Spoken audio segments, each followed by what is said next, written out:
Hi, it's Caleb. And I'm Tori. And welcome to our podcast, Uncork and Listen. If this is your first time listening, welcome. Thank you so much for joining.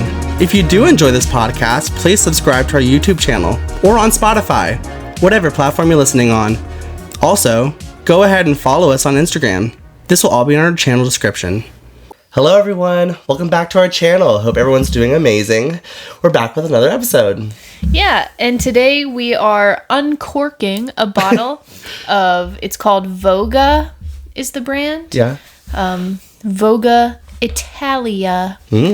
And it's a really cool bottle. Honestly, it looks like a nice, trendy, bottle of water or something. I mean, I feel like, honestly, and if anyone knows the Voga wine, it always comes in a very unique looking bottle, and I feel like it's you hate it or you don't hate it. But I think it's a pretty cool looking bottle. I've never had this wine before. Yeah, it's definitely not a traditional wine bottle, but I'm intrigued by it. I've never had anything by this brand before. Yeah, I haven't either. But yeah, today we're going to be trying their Moscato. Which, I have to be honest, I'm not typically a Moscato fan because it is a sweeter wine. It is on the sweeter side, for sure. But you want to open it and we can check this out? Yeah.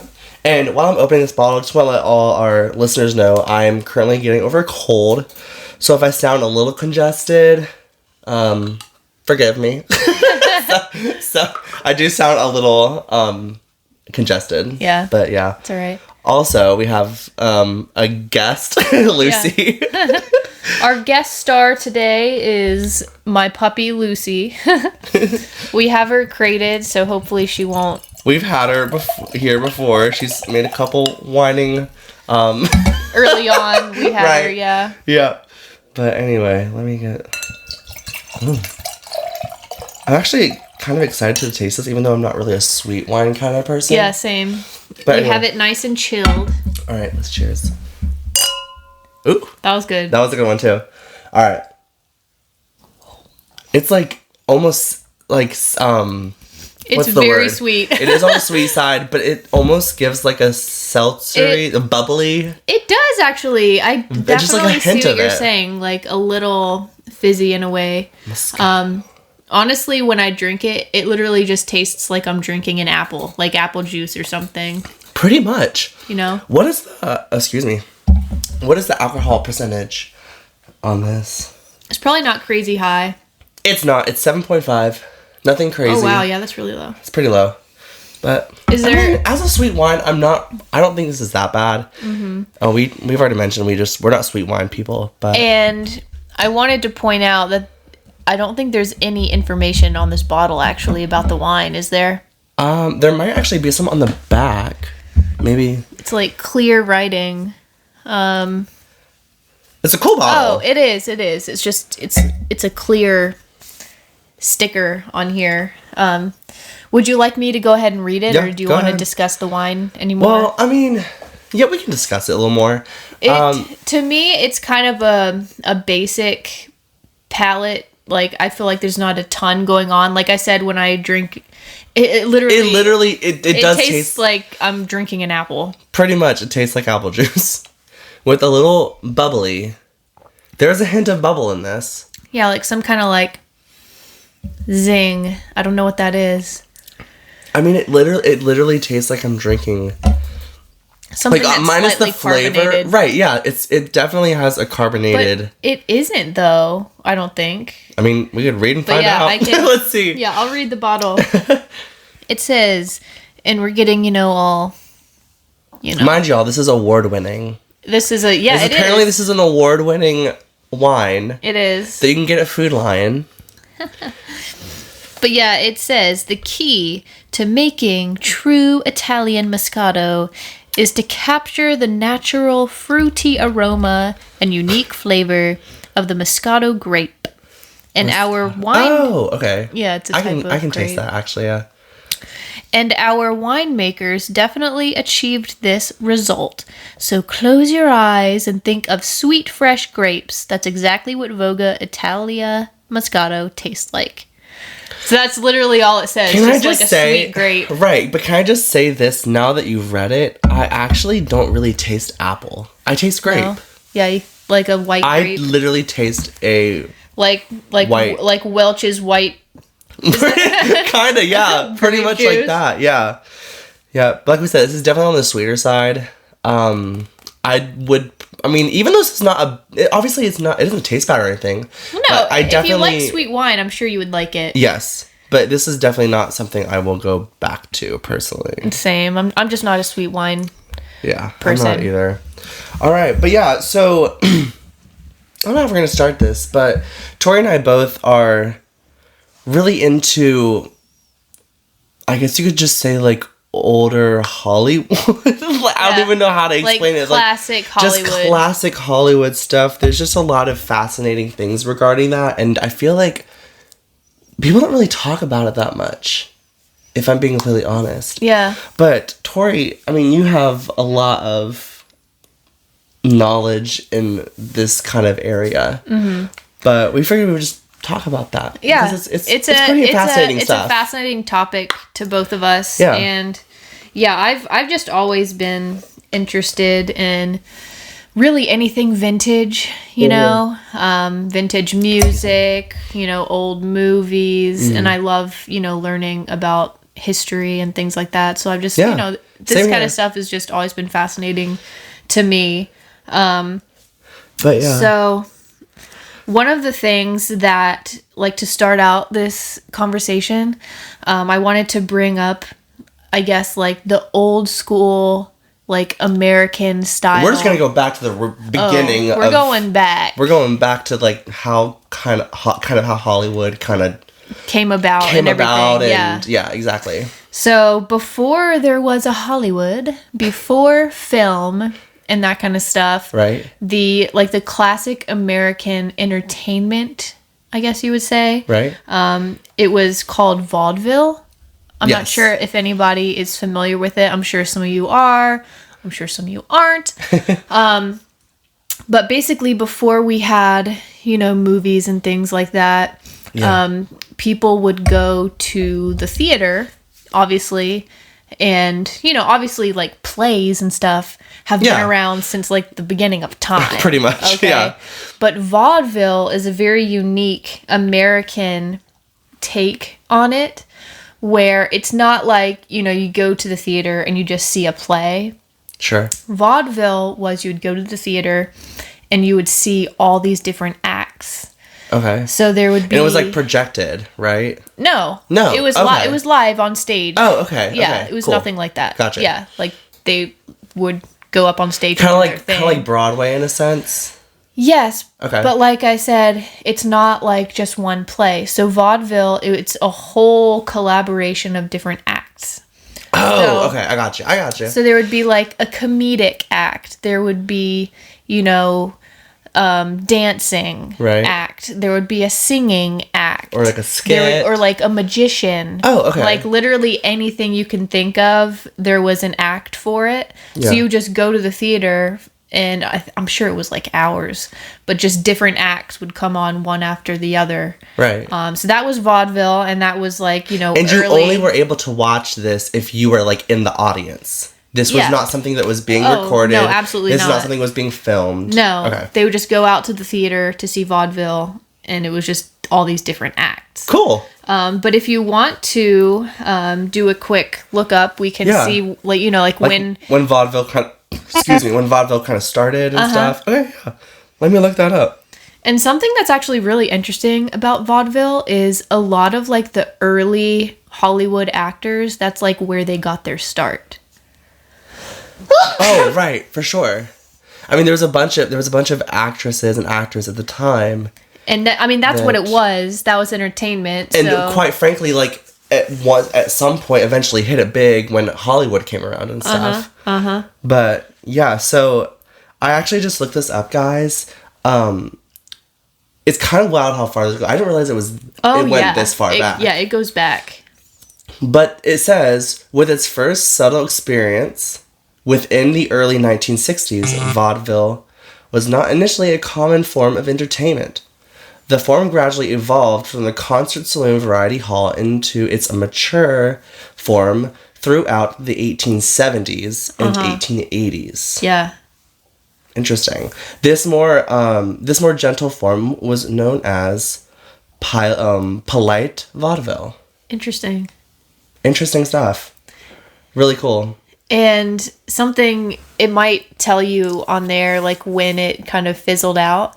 But vaudeville actually went on for a long time. Like, even whenever Hollywood was... Even when Hollywood came around. Yeah, vaudeville was still going on. But by the time Hollywood, was doing really well and putting out, good films and stuff, it kind of... So vaudeville eventually put out films? No. No, okay. No, what I'm saying is it eventually died out because... Because of film. Yeah.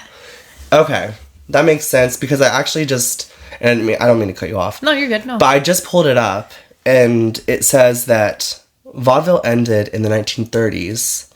The standardized film organization and All Talking Pictures of the 1930s confirmed their end of vaudeville by 1930. Mm-hmm. The vast majority of formerly live theater has been wired for sound, and none of the major studios were producing silent pictures. Mm-hmm.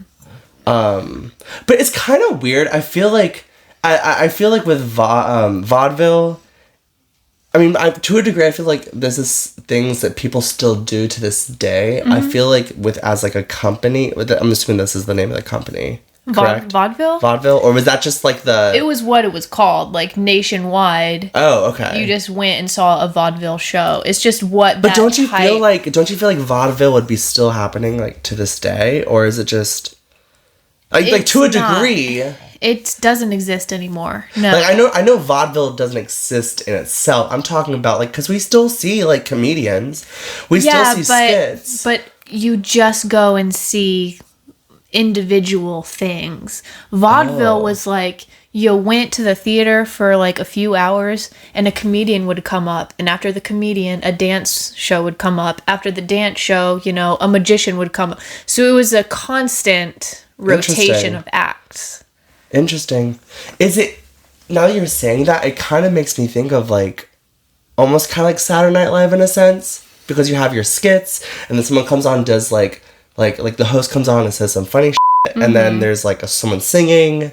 Yeah, kind of like that. Kind of. Okay. I guess that's maybe I'm just trying closest. I'm just trying to compare it to stuff that we have to this day. And honestly, like this day and age. Now that you bring up this topic, yeah, I kind of wish we still had something like that. Yeah, I mean it's entertaining. It would be cool. In a way, it's actually kind of like America's Got Talent, where they have all these different like people that can do all these different things that come up. Obviously, that actually makes sense. Yeah, obviously that's like a show that it's like a competition type show. Right. But that's actually the closest thing that I can think of, because it's like a bunch of different people that do different things. But I think it would be cool if we had something like that, though, where you like bought a vaudeville ticket and you went and saw like amazing singers, amazing magicians, amazing dancers, just one after the other. Yeah, wouldn't that be kind of cool? I mean, yeah, it is cool. And like you said, America's Got Talent kind of does that. Mm-hmm. And to a degree, SNL does that. Excuse me. Right. But, I mean, is there anything else we could really talk about on that subject before moving on? I mean, it's just, there's a lot. Something that I could mention, I don't know if I'm, like, getting ahead of myself at all here, it's okay. But one person in particular I know started out on vaudeville super, super young, and I always thought that was really fascinating. Yeah. And I'm sure, like, there's a ton. I think maybe Fred Astaire was on vaudeville. Like a lot of the early on Hollywood actors were on vaudeville because they're talented people, and that's what was available at the time, so that's what they did. Sure. But what I was gonna say, which is really cool, is Judy Garland. Yeah. If anybody knows her. Of course. Yeah. If you don't, honestly, that's insanity. I know. You would have to be like really disconnected from culture, or like a 4-year-old child or something. Right. But actually, yeah. So Judy Garland first got her start in entertainment on vaudeville. Her and her sisters had a dancing act, and she was literally 4 years old. Wow. Was she like the youngest? I feel like, yeah. I feel like I knew You can that. look it up and there's like pictures and stuff of them doing their thing, but yeah. That's some cool stuff too. Also, didn't we talk about the Barrymores? Did they do that, or was that just early Hollywood? Yeah, they did, like the Barrymore family has been in entertainment like literally forever. Right. I honestly don't know if they did vaudeville. I know there were Barrymores that were on the stage, like did plays. Sure. And stuff like that, but I'm actually not sure if they did vaudeville. Yeah, and we'll get into all of that later on, actually. We do want to talk about that.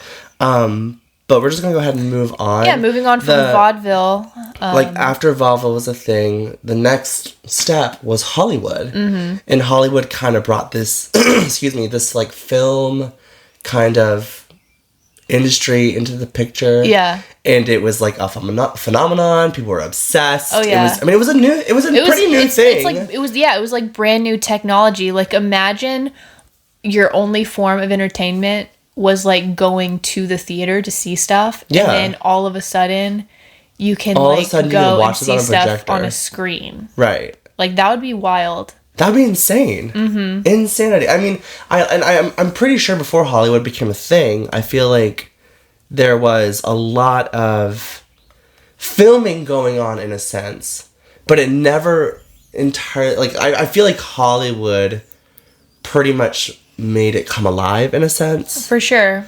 And yeah, it's just really fascinating stuff. Mm-hmm. But go ahead. Go ahead. I was just gonna say, like, on that note, what's interesting though is I feel like people's fascination with early film was probably just the technology of it, that you can like go and see it on a screen. Yeah. Because early film didn't have sound. Oh, right. You know, it was... That's true. They were silent films, so they couldn't actually hear the people talk like you could, like, even in a theater. Right, you had, like, slides of, like, what they were saying. Uh-huh.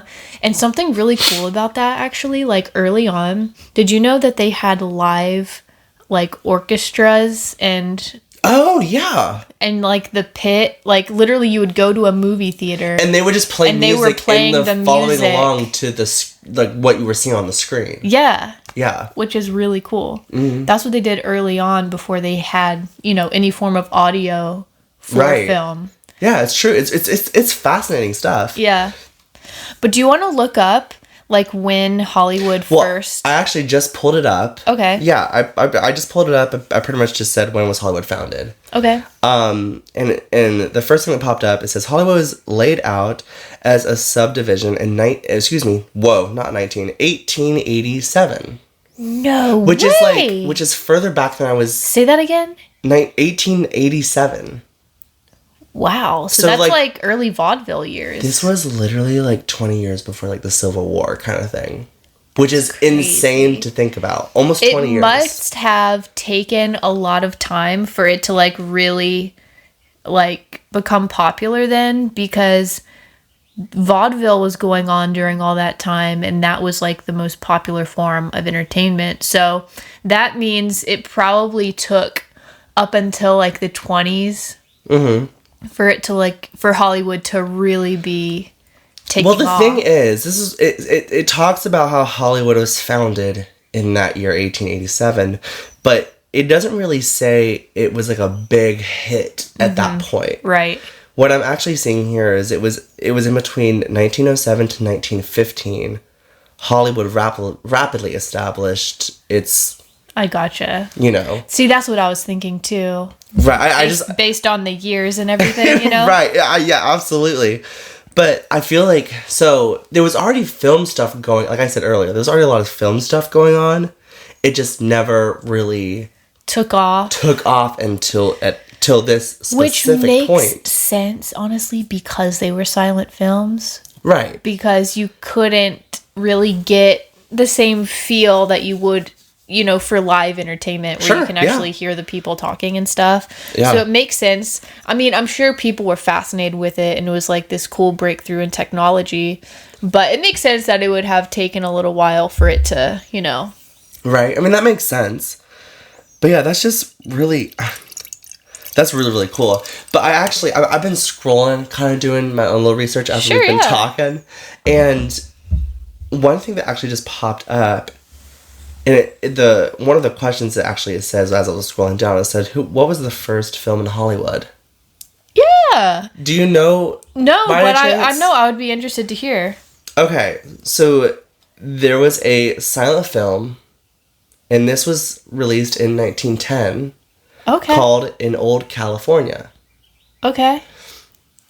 In Old California is a 1910 American silent Western film. It was the first film shot in Hollywood, California. Huh. It was directed by D.W. Griffith of the American Mutoscope and Biograph Company. And then, it says then based in New York City. Okay. Interesting. But yeah, that's actually interesting. Really fascinating. So the first one in Hollywood wasn't until the first official Hollywood movie was in Old California, a silent film. 1910. In 1910. That's cool. That is quite fascinating, actually. Yeah. But anyway, do you have anything you want to say on that? Quite frankly, because just. I was actually gonna say I don't know, what research you've been doing here, but something that would be interesting to know is who started it? Oh, who starred? No. Who started Hollywood? Who were the the founders of the whole industry, basically? Actually, I feel like I actually read this earlier on. Okay, so here we go. Harvey Wilcox. Okay. Who is a Kansas resident at Interesting. the time. That's so random. This is when he founded Hollywood, Harvey Wilcox, in the year 1887. Wow, okay. So, we're talking way back. Yeah. Like we said earlier. I mean, I saw, when it was founded, but it didn't say who this person was. Mm-hmm. But I'm kind of curious to see if, and obviously, our listeners cannot view this. Yeah. But I guess that's him right there. Wow, look at that. That is a old photo right there. And what is that show? Do you know that show? Because I've seen Okay, so that before. That's another very early Hollywood. Do you know the name of that specific actor? I do. It was he was only in silent films, and he always had a mustache. Yes. With a top hat. Honestly, kind of like a Hitler mustache. That's literally what I was thinking too. Yeah. Excuse me. Yes. So I know who it is, but I'm currently drawing a blank. So I need to. We probably need to do some more research. I need to look at this. Honestly, his name was Charlie Chapman. Charlie Chapman? That's who it was. Yeah, I came up with that on my own. All right, everyone, I'm proud of look myself. that up. Charlie Chapman, we're talking early Hollywood. This man was in so much stuff. We probably could look this up too, actually. Charlie Chaplin, sorry. Yeah. Chaplin. He was born 1889 and lived until 1977. That's actually really impressive. Wow. That's really impressive. Man, he was old. But he is iconic early Hollywood, and he did a lot of comedic. That really does give Hitler looking vibes. I know. I hate to take it there, but I just looked at his foot. I was like, oh my gosh, that is a little wild. But yeah, do you want me to read a little bit? Yeah, go ahead. About him. So yeah, he was a English comic actor, filmmaker, and composer. Who rose to fame in the silent film era. Wow. He became a worldwide icon through his screen persona, which was called the Tramp, which something that you may not know is back in the day, a tramp is not what we call them these days. Well, I was about to say, because when you said tramp, the first thing I thought was Lady and the Tramp. Right. The Disney movie. Well, yeah, so that dog, the Tramp. Yeah. That's what a tramp was. He was basically kind of like a homeless bum. That's right. What they called tramps. Right, okay. So that's what that's referring to.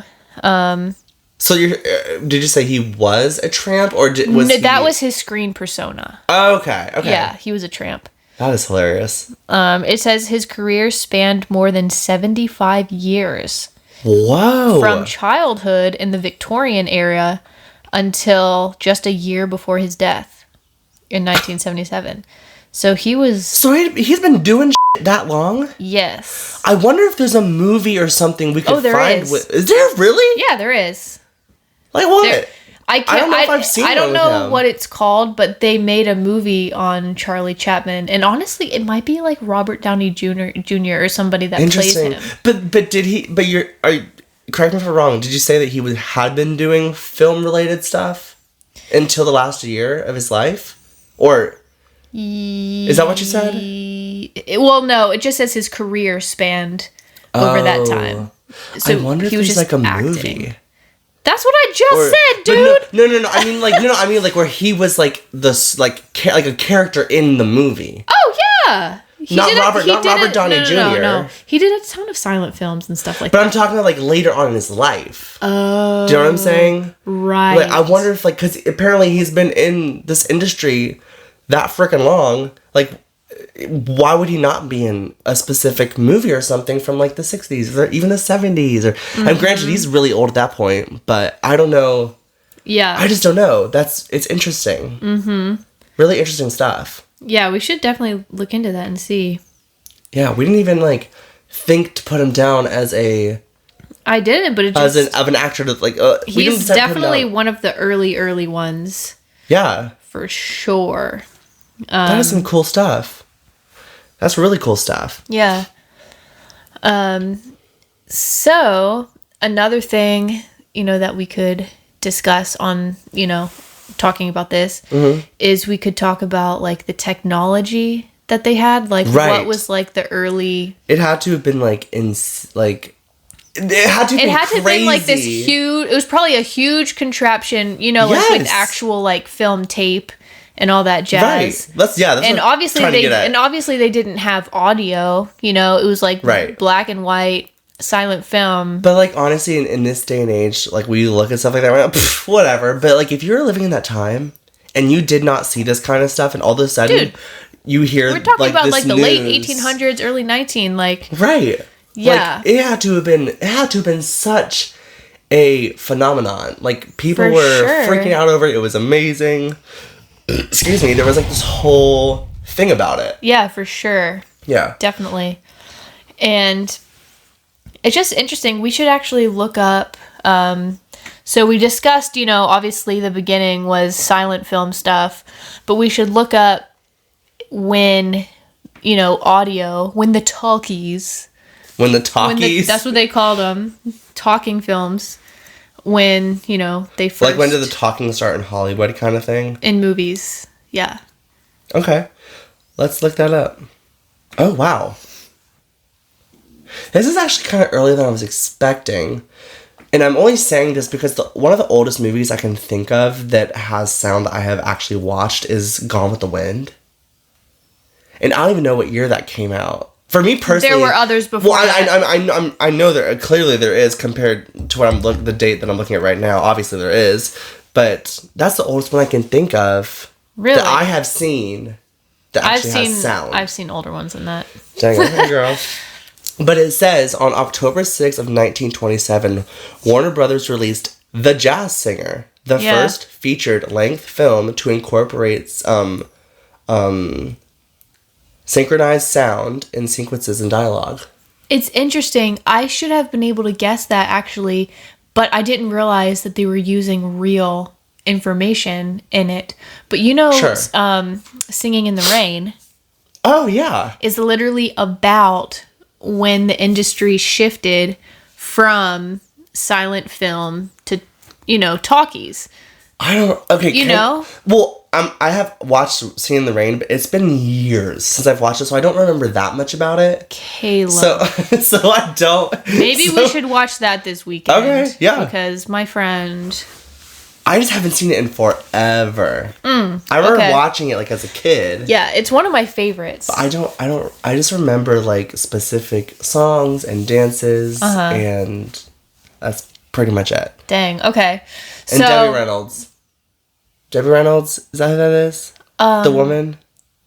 Yes. Katie Fisher's mom? Yes. Okay, yes. okay, cool. Sorry, I was second guessing for a second. Well, no, I was just making sure because I was like, oh, did I get that wrong? No, you're right. Okay, cool.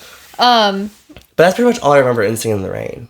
Wow. If I'm being honest. I watched this movie probably, then I want to say almost 15 years ago. Probably. We're going to be watching that then. Okay.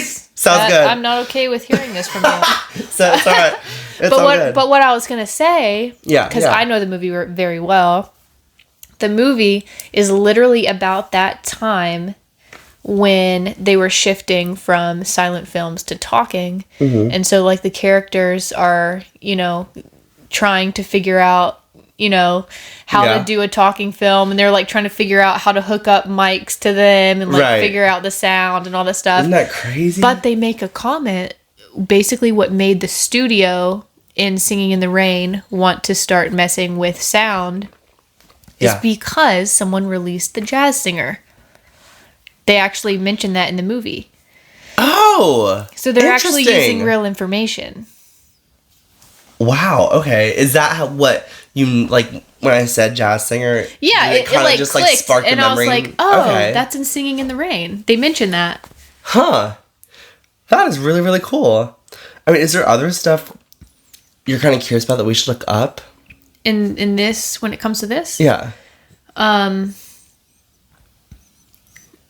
at the moment, really? Honestly. I'll have to kind of cook on that. Right. But let's see. How about this? Could we like look up when color? Like when did like color and stuff kind of pop in? You want to just do that real quick? Yeah. Just real quick? Yeah. Because that's the next thing. So like after, obviously it went from silent film to talkies to then obviously it was black and white. So the next innovation from there was when it went to color. And I know Wizard of Oz actually gets credited. Mm-hmm. Oh! Wizard of Oz gets credited with being the first like Technicolor film, but I've heard that that's not actually true. Okay. We'll see what Google gives us, but I have personally heard that wasn't technically the first. Okay, let's see. But we'll see. This actually might take a minute because I'm not really getting a specific answer. It's fine. But let me just look real quick. It's saying Wizard of Oz was not the first. See, that's movie. what I said. It gets credited as being the first color movie, but I know it isn't. I'm not really sure why. So, let me go ahead and read this real quick. The Wizard of Oz was not the first. I know we have to move on. Yeah. But let me just go ahead and read this real quick. The Wizard of Oz was not the first movie in color. There was a film, however, set, and the first color movie in film history was The World, The Flesh, and the Devil. Dang. So it was like a scary movie? Apparently a feature-length work of fiction. Wow. When was it? Let me look that up, actually. When was The World, The Flesh, and the Devil? That's a whole title. Right. When was The World, The Flesh... and the Devil. That's wild. Released. Okay, it looks like there was a remake of it. Well, we're not looking for no remakes. I don't want the remake because it just popped up as 1959. That's not right at all. Just type in the original. So the release date was April 9th of 1914. Wow, okay. That is earlier than I was expecting. The running time is a total of 50 minutes. Dang, so that was the first color film. Wow. That's interesting crazy. Stuff. Produced by Charles Urban. That's pretty early on. Directed by Martin Thornton. It must have been really hard. It was made in the United Kingdom. So this wasn't even Hollywood. Yeah. But maybe Wizard of Oz was Hollywood's first color one. Good point. You know what I'm saying? That would make sense, actually. That would make sense. But technically as a whole... Yeah. The first one was 1915, you said? Right. 1914. 1914 was the release date, April 9th of That's 1914. just so crazy to me because Wizard of Oz wasn't until like 1929 or 1939. 39. Sorry, I was gonna say 39. That makes more sense. Yeah. All right, but Wow. do you want to go ahead and start our little game segment? Yeah. Let's do it.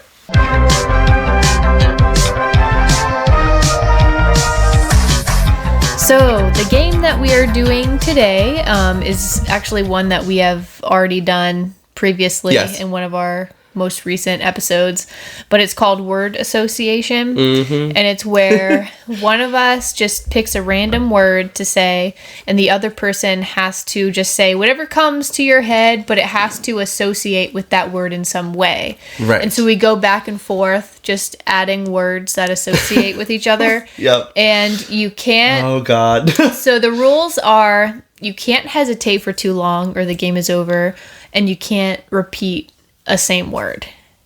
Okay. Okay. All right, here we go. I'm nervous. These games are hard because it's like you're like under pressure. Yes. So you're like trying to think real fast, and that's typically when like you just have a total blank. You know what I'm saying?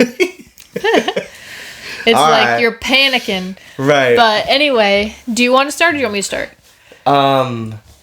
Gosh, okay, I'll start. Okay. Does it have to be like a specific category, or does it just like whatever? We haven't set any boundaries with that, so okay. Yeah, you can just say whatever. Okay, flowers, Pretty, grass, green, forest, tree, leaves, green. Did we say green? I think you said green. I think I did say green. Man, see what I'm saying? Like I'm sucking already. Oh my gosh. That was a short game. Okay, let's try a couple more times. I was like, because you're trying to be fast. Right, and I want to see like if we can actually like get a flow. Far. Yeah. I don't know how far we've really gotten before doing this, but yeah, I don't know. All right, let's do this one more time. One more time. Well, if it lasts long. We'll see. We'll see. Okay. All right. T-shirts. Cotton. Pants. You're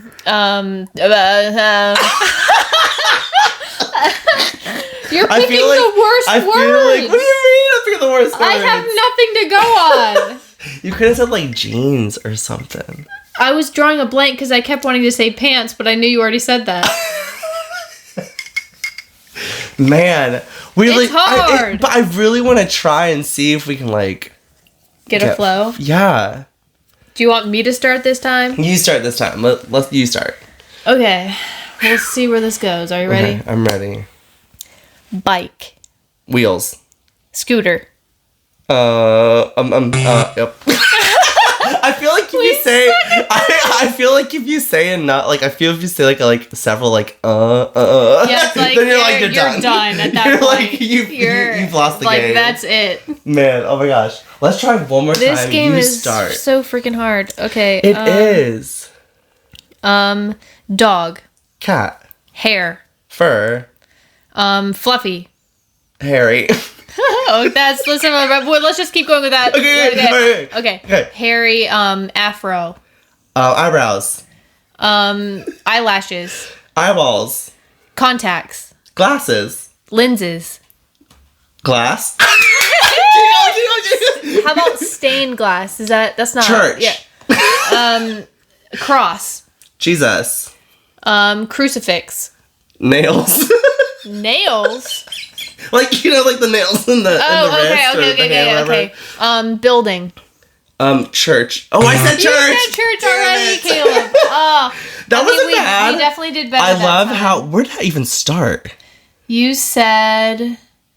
Wait, did you start it? We literally went from whatever that was to crucifix. It was. Oh my gosh. How is my memory that bad? Oh no. Did you start it? Oh my, we're gonna have to listen back to this. I think you started it. Rewind. Rewind.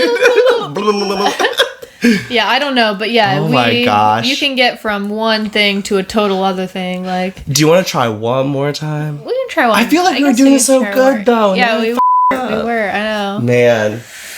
Okay. All right, let's do this one more time. Oh, I said cat. Oh my gosh, what so it we went was. from a cat to a crucifixion. No, not cat. I said dog. Sorry. Oh, okay. And I said cat. You said cat, yeah. Excuse me. Okay. Do you want to try one more time? Or do you want to... We can do it one more time. Sorry, guys. I'm so congested right now, so I sound... No. I'm sure I sound wild. You probably can't even tell, honestly, but... I sound like a little lower. Yeah, little but- lower. Nobody would know unless they, like, know you. Hello. Hello. Hello. How are you? I was thinking of Pink Floyd. Oh, He see, said, I was thinking Adele. Hello, is there anybody Isn't in that, there? isn't that like the best way that describes Just our not if you personalities? can hear You were me. thinking Pink Floyd, and I was thinking Adele. Yeah. Is there anyone home? Yes. That was good. Okay, you know what? Let's just go ahead and move on. We're gonna just That's fine. screw this game, yeah. honestly, because it Screw stresses it. me out. Okay, so we kind of wanted to dive more into the Hollywood side of things. We Yeah. did talk a lot about like when it started, the origin of it all, and how it came to be, but we kind of wanted to dive into the actors Yeah. of this Like the actor era, side of like it. when Hollywood came to be. Uh-huh. So this would be the actors from like the teens, 1920s, 1930s, 40s, even maybe kind of era. Am I right? Yeah. Okay. And I would say, even before we start naming off people that we know from that time, because, you know, we both watch older films and Sure. stuff, I would say we should do a quick search and see who were the original actors. Okay, Like, original. Let's do that. Who were the original? Here we go. And it lists off a bunch of men, which I think is hilarious. It's I'm actually pretty all sure men. the first, like, if I can remember, the first female celebrity, I feel like her name was like Fanny or something like that. Oh, and now that I'm actually thinking about it, I actually put down actors. So Google is gonna put Give you in male males, ones, yeah. pretty much. Like, Let's go who to the is male the ones first. Okay, sure. So you brought up two that I actually knew about, but I couldn't put a face to, and that was Clark Gable and Humphrey Bogart. Right. So those two both. But they were definitely early on, but I don't think they were like that early They on. weren't early. So are we? But I'm talking original, like... I mean, I like typed the in original, and that's what it first- gave me, pretty much. Really? It gave me... Hold on. It gave me Cary Grant, Charles Chaplin. Which, Yeah, Charlie Chaplin. Yeah, Obviously, Charlie yeah, Chaplin. that makes sense. Clark Gable, Humphrey Bogart, Lawrence Oliver, Spencer Tracy, Fred Astaire, But that's Gary like... Cooper. Yeah, I know who that is. But that is... We're talking about, like, 30s. That's 30. So how would I wanna really go put this? further back. There's Hollywood. Say, like like, the first... Who were the first Hollywood actors or something? do you want to like do like 1915, kind of? Like we're talking. Like, I guess, I feel like yeah. I feel like I'm having to put like an exact date to actually get an Sure. answer. Okay. Because it's not really narrowing it down for me for some reason. Florence Lawrence is considered right. Lawrence. Literally a rhyming freaking name. Is considered by many to be the first movie star in Hollywood. Male.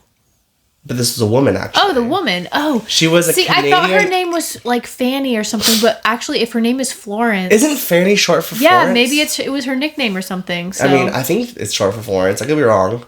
But she was a Canadian-American actress who began her career in the silent film era and was known for her beauty and her charm. Let's look her up. Florence Lawrence. We'll call her girl. We're going to call her Fanny Lawrence. See, that's what I'm saying. Let's see. I want to see what she looks like. Not that our listeners can see. I know. I wish they could. But y'all can look it up. Yeah. Y'all can look this stuff up if you're curious. This is like freaking... This is like Civil War era. This is like Victorian. Mm-hmm. So, but then she was also a little girl then. Mm-hmm. And I'm not seeing a picture of her as an adult, which I find kind of odd. But she obviously... Was she a child when she started in Hollywood? She was an adult. There's no way. No. Yeah, she was an adult. So I'm not sure why Google is giving us that. But anyway. I mean, she looked adorable. Mm-hmm. She had like these cute little Victorian. Oh my god! I almost said Victorian Secret. Victorian secret. Victorian style of clothes. But yeah, that's Fanny Lawrence apparently. Interesting. Cool stuff. Cool stuff. So but yeah, so we're gonna go into... back. Yeah. We want to talk about specific actors that were kind of not maybe like all the way back in 1910 kind of era. No, like that's original. But the next. But we do have we did create a list of specific Hollywood actresses, actors that we wanted to talk about. So there's the Barrymore family. Yes. You want to go into that? Let's start that. So it's fascinating to me because I don't know how many actors. I mean, I know there are some to this day whose, family was in Hollywood for a long time. And so that's what they're doing to this day. So it's interesting.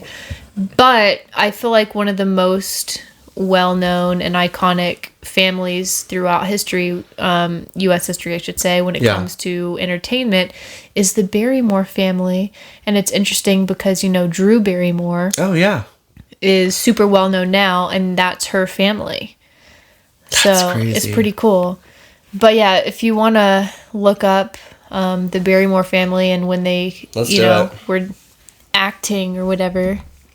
One of the most distinguished American theatrical families, the Barrymores, were major stars of stage and cinema in the late 19th century and the first half of the 20th century.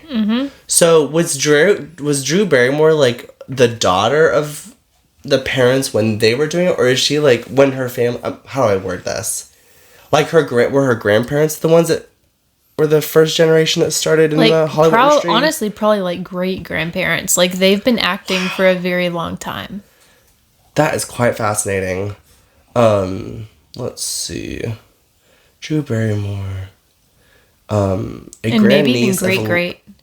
I mean, it's so. I looked this up. It says who Drew Barrymore is related to in the Hollywood world. Drew Barrymore, is a niece of Diana Barrymore, Lionel Barrymore, Ethel Barrymore. Yeah, she was a stage actress, Ethel Barrymore. So this goes back a while. This goes back to like the 1930s. Like 1940, 30s, right? I would think that it was even further back than that. Further back? Wow. That's... Yeah, because Ethel... That's like, wow. If you look up Ethel Barrymore, for example. She was on the stage. Oh my gosh. Ethel Barrymore, born in August 15 of 1879 in Philadelphia, Pennsylvania. She passed away in Beverly Hills in 1959. Let's see. I mean, was there specific movies that she was in? Or she was a stage actress. Okay, but she did film. I just picked up some stuff that she did that is film. Okay. The Secret of Convict Lake. Apparently, she did a lot of stuff with Cary Grant. Okay. A lot of stuff with Cary Grant. Do you want to look and see specific stuff? Because I feel like you might know some of these more than I would personally. She was with Humphrey Bogart too. Ah. A lot of these seem to be like film noir. Noir. Okay. Which is, like kind of like the dark, mysterious. Kind of like Alfred Hitchcock. Oh, okay. Yeah. Mm-hmm. Like a murder mystery investigation kind of situation. Yeah. Mm-hmm. I mean, Alfred Hitchcock had some good books, and they did really good. Like, there were a lot of well-filmed. Wait, did he write the books, or did he film? No, he directed this stuff. Yeah. He did. Okay. He did film. Well, that man was talented. Because one of my all-time favorite classic movies is Rear Window.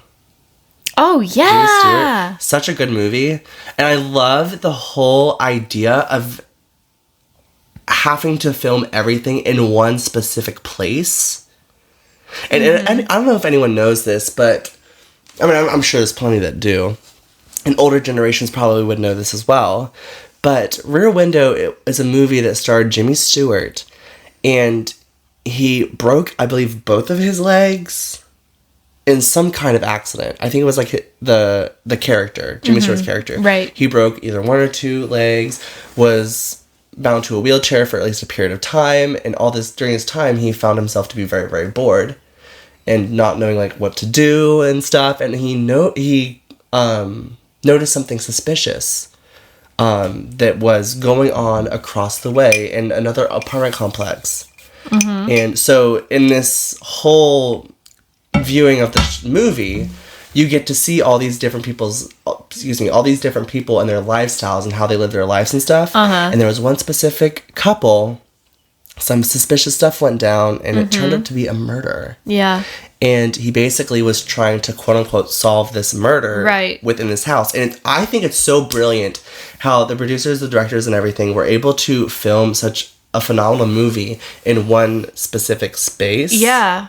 It almost I love movies that you could easily turn into like a play. Right. Because you don't need to like change sets and stuff. You know what I'm saying? Go ahead. I don't want to interrupt. No, you're fine. But one thing that I wanted to say on that is there is actually, not to change the subject from Hollywood, and this is maybe something that we could go into, later on as well, but there was a very popular radio show where it's is it like called Radio Theater or something? Maybe, I don't know. Where they, like kind of like Adventures in Odyssey, where it's like a story. It's kind of like a play, right? But it's audio, right? So like voice actors basically, doing out this whole like play scenario, if you will, right? On the radio, there was a really famous one back in the day called Suspense. And I I love this radio show so much. I've listened to a bunch of it. But the Suspense radio show, that's another thing we can freaking get into, is the radio aspect of entertainment. Because that's also what they had back then, apart from, film or whatever.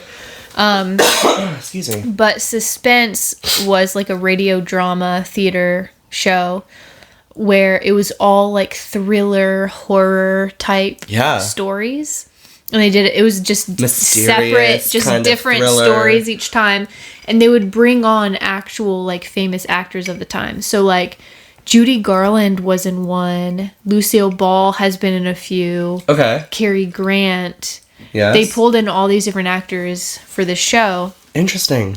And one of them that they copied. They took a lot of inspiration from other stories and movies and different things from the time and kind of made it their own. And they did one basically off of Rear Window. Wow. Where it was interesting. It was about like a dude that was in an apartment building across from another, and he was observing that something had happened. Right. Across the way. And I think basically what it came down to was it was like a dead body that was like sitting in the window across the way. Damn. And it's like a whole thing. But anyway, just you talking about Rear Window made me think of that episode of Suspense. I feel like for me, I just find movies like that quite fascinating because there's a lot of, and I forgot who the director is, but there's a specific director. I would have to look this up, honestly. But there's a specific director that films movies kind of in the same style as Rear Window, where like you're just in one specific place. Yeah. The whole entire time. Yeah. And people are just having dialogue. And it seems like it would be boring, but they just do such a good job at it. It's not, right, but you would think it's boring. Right. But it's really not. Right. I find stuff like that to be quite fascinating. Yeah. But yeah, go ahead. We can get in that. Yeah. Forever. Yeah, this is like a huge topic that we can delve into in other episodes. But I was, looking at Ethel Barrymore, going back to the Barrymore family. Excuse me. And just looking her up, it says that she was a stage, screen, and radio actress whose career spanned 6 decades. She's been doing it for 60 years. Isn't that insane? And she's considered the first lady of American theater. That is so fascinating. Mm-hmm. That's cool stuff. So yeah, she's one of the original Barrymores, I guess you could say. But yeah, it's interesting, when you see some of these families that just continue in this industry, they just hand it down. Right. To this current day, we have Drew Barrymore. Right? It's just, that would be so cool to have a family line like that. Right. You know? Where you just stick in the same industry for that long. Yeah, it's actually funny that I'm thinking, because there's the Barrymores, and then also, I don't know how long the Skarsgårds, they also have been in movie, like, film industry for, like, quite some time now, as well. But there's a lot families, of them. Yeah, I was actually going to mention, you know, Jamie Lee Curtis? Yeah. Oh my gosh, you're right. She's been in it too. Yeah. Her dad was, hold on. Do you know, we watched Some Like It Hot? Oh, yeah. One of the dudes Great movie. is her dad. Oh, that's right. You told me that. Yeah. The taller, the taller guy is Jamie Lee Curtis's father. Yeah. So he was in Hollywood for a while. So he did some solid, like, old school black and white Hollywood movies.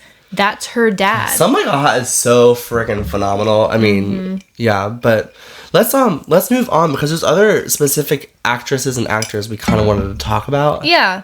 So let's go ahead and do that.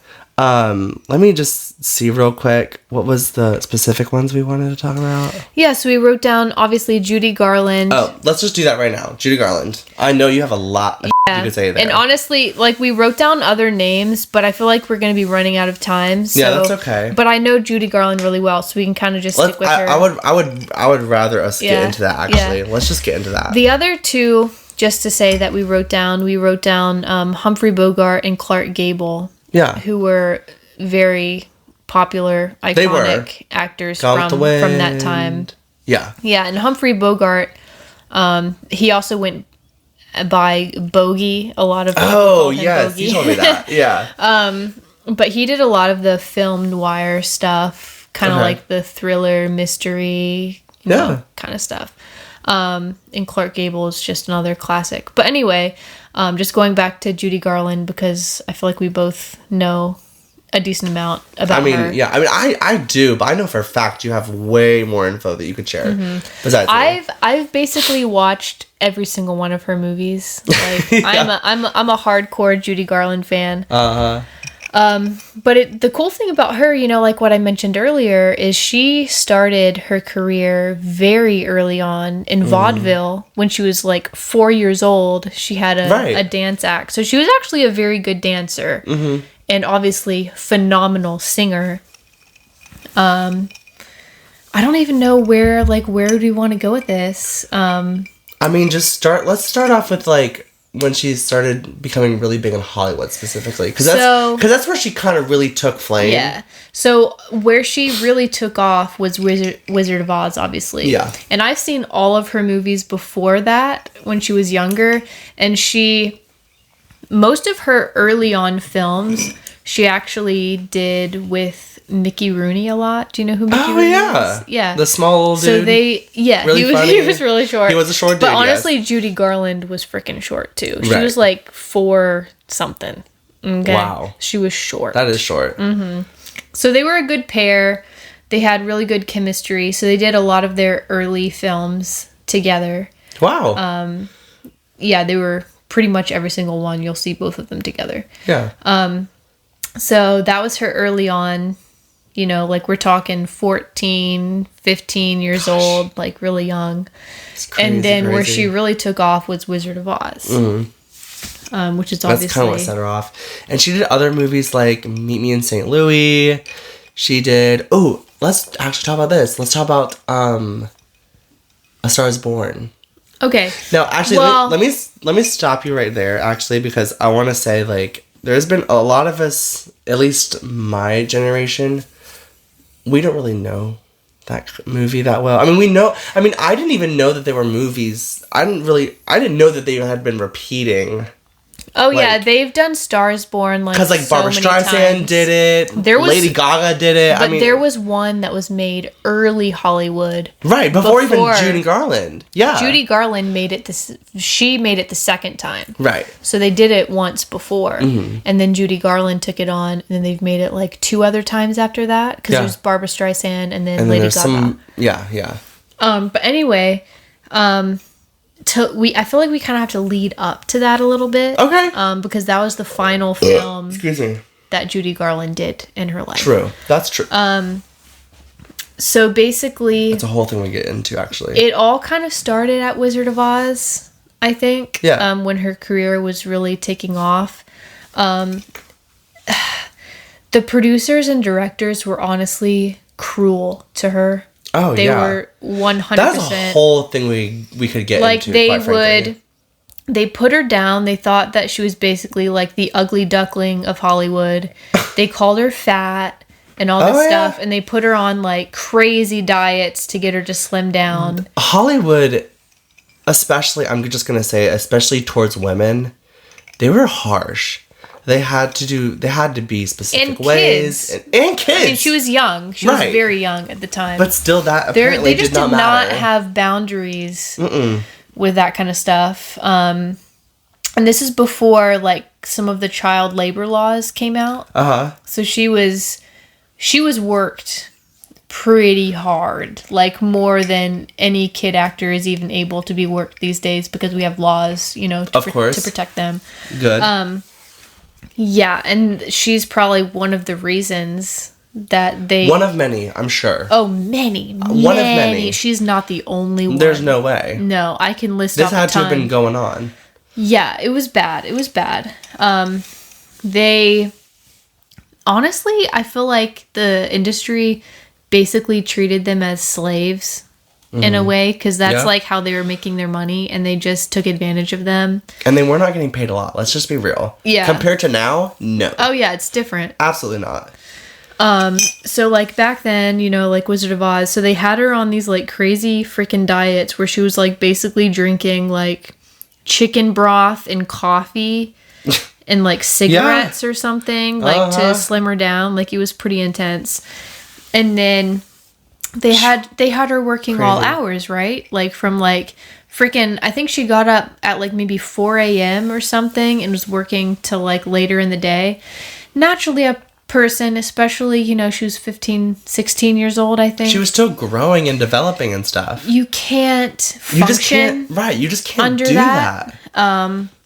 So basically what happened is they prescribed her medication so that she could basically stay awake. Yeah, stay awake and then also get sleep. And so like it was like this whole thing where Hollywood, whoever the producers and directors were, like they prescribed her this medication. They got her on these drugs, which are highly, highly addictive medications. So she basically got hooked on these drugs early on. And she was hooked on them. She was addicted to them. And it's obviously not her fault. Like, they had her on them so that she would, do her job. Basically do what they wanted her to do. Exactly. And so basically what happened, long story short, is she was hooked on these drugs. And so by the time she hit 30 years old, which is the last film that she ever did for MGM, was Summer Stock. Oh, yeah. And she was apparently a pill to work with. Like, she was irritable. She was, by the time she's 30 years old, she's gone all that time on these drugs and stuff. She was not easy to work with.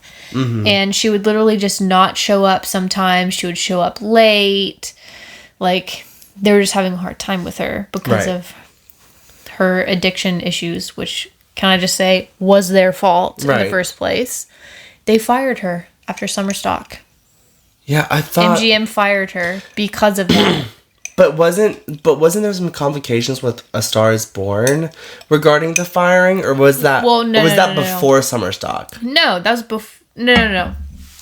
This is what I'm trying to get to. Summer Stock was the very last movie that she ever did for MGM, so she had a contract with MGM. So all the movies she ever did... Oh, okay, I got you. So it was different back then. Right. So people had contracts with certain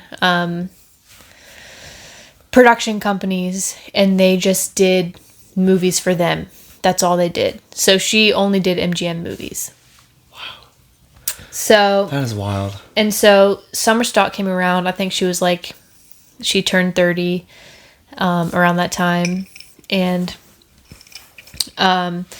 they basically, MGM fired her after that because she was difficult to work with. But it's like you literally, she's a production of what you know, like they created her to be that way, basically. Right. Like Pretty much. Like it's their fault, and then they let her go because of it. And then, so basically the last movie that she ever did, to my knowledge, I could be wrong, was A Star is Born. And she did it herself. Right. She and her husband at the time produced and directed, or not directed, they actually had a different director. But anyway, they produced that movie. Yeah. And she starred in it. Which was amazing, by the way. I actually watched it recently with you. It's a solid movie. It's good. She put on that whole thing herself with her husband.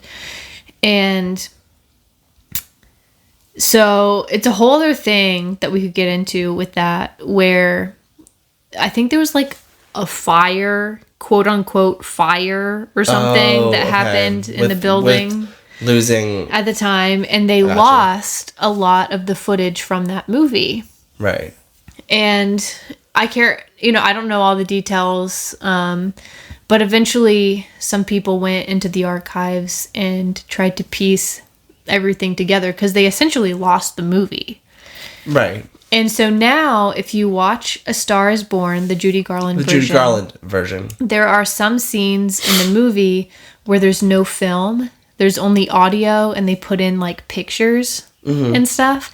And it's because they weren't able to. I did. And you actually told me, like, when you watch this, just mind you, there's going to be moments where it's literally just like pictures of certain things. But they were somehow able to keep the sound. Yeah, they got the sound somehow, because I think it could have been... I don't know everything about the technology at that time, but I think the audio was separate from the film. Right. So they had the audio, but they just didn't have the film. Wow. Yeah. That's some wild stuff. So it's a whole thing, but they lost some of the film. Now, going back to her movies, I know she did the Easter Parade movie. Was that actually before Star is Born? Yes. Was she still working with MGM? Yeah, that was MGM. Okay. Okay. All of those movies were MGM. Wow. Yeah. That's insane. I mean, I really do. I want to get more into that. I want to talk more about that stuff because... We can definitely delve into it more later. I really do. I mean, this is all... And just so our listeners know, like...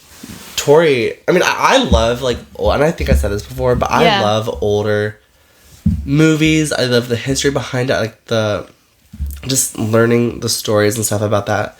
But I really feel like we can continue this. Yeah, I think we should, maybe in the next episode, we can continue some of these conversations. Yeah, this can be, let's just make this like part 1. Okay. And then the next episode, we can just do a part 2. Sure. There's just a lot we could talk about. There really is. And I do also want to get into more of like the